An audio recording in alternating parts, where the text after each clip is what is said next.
ఏపీలో ఇప్పటికే పలువురు తెలుగుదేశం పార్టీ ఎమ్మెల్యేలు తిరుగుబాటు జెండా ఎగరేస్తున్నారు.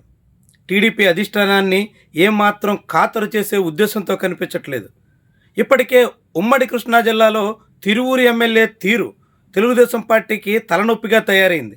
ఆయన్ని దారికి తెచ్చుకోవడం ఎలా అన్న దాని మీద ఎంత కసరత్తులు చేసినా ఫలితం దక్కలేదు.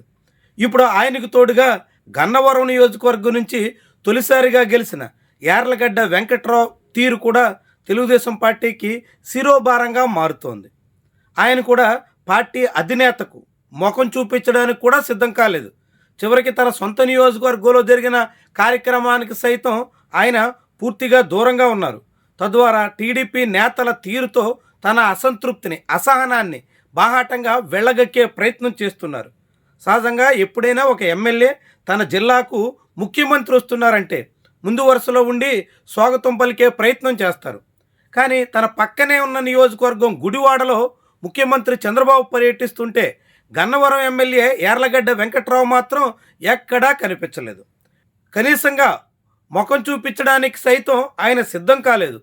ఎంతగా ముఖ్యమంత్రి వైఖరితో యార్లగడ్డ వెంకట్రావు విభేదిస్తున్నారో ఈ వ్యవహారం మనకి తేట తెల్లం చేస్తుంది.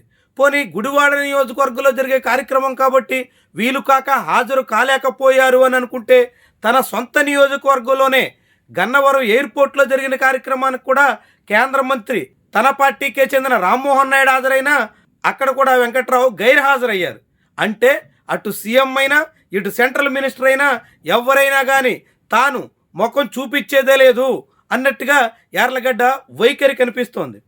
అటు పక్క నియోజకవర్గంలోనే కాకుండా సొంత నియోజకవర్గంలో జరిగే కార్యక్రమానికి కూడా తాను హాజరు కాబోను అని స్పష్టం చేసినట్టుగా ఈ వ్యవహారం చాటుతోంది. ఇది చాలా ఆసక్తికరమైనటువంటి విషయం. ఇప్పటికైనా నేరుగా రాష్ట్ర ప్రభుత్వం మీద తన అసంతృప్తిని మీడియా ముఖంగానే వెళ్ళగక్కారు.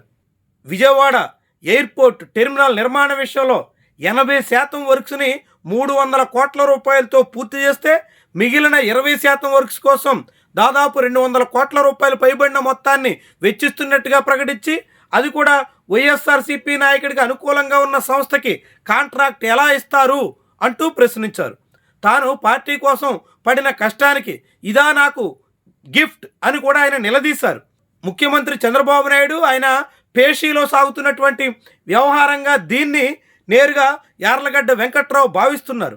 ఆ క్రమంలోనే నేరుగా అధినేత కార్యక్రమానికి కూడా హాజరు కాకుండా తన నిరసనను వ్యక్తం చేయడానికి సైతం సిద్ధపడ్డారు. అంటే తెలుగుదేశం పార్టీలో చంద్రబాబుని ఆ పార్టీ ఎమ్మెల్యేలు ఖాతరు చేయడానికి సిద్ధంగా లేరని, ముఖ్యమంత్రిని లెక్క చేయాల్సిన అవసరం తమకు లేదన్నట్టుగా అనేక మంది ఎమ్మెల్యేలు సాగుతున్నారని గన్నవరం ఎమ్మెల్యే వైఖరి మనకి తేట తెల్లం చేస్తోంది.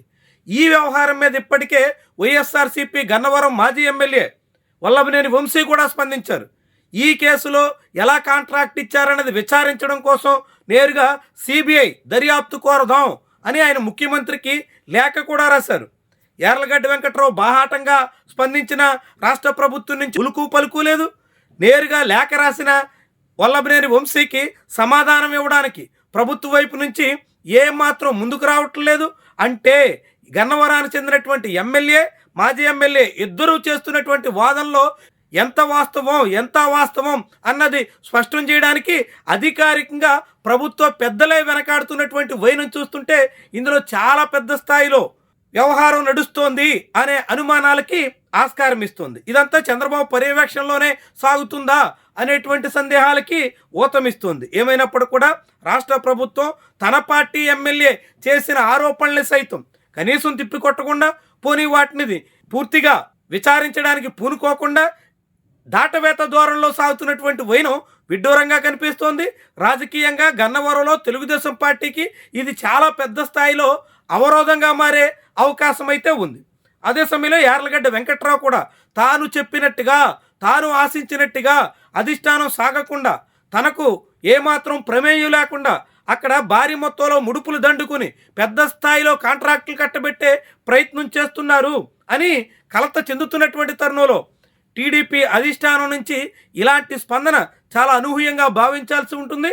ఆ పార్టీ నాయకత్వం పూర్తిగా ఈ విషయాన్ని మభ్యపెట్టాలని పూసి మారేడికాయ చేయాలని చూస్తుందా అనేటువంటి అభిప్రాయానికైతే రావాల్సి ఉంటుంది. మొత్తంగా ఈ ఎపిసోడ్ ఇప్పుడు గన్నవరంలోనే కాకుండా ఆంధ్రప్రదేశ్ రాజకీయాల్లోనే హాట్ టాపిక్గా మారబోతున్న అంశంగా చెప్పాల్సి ఉంటుంది.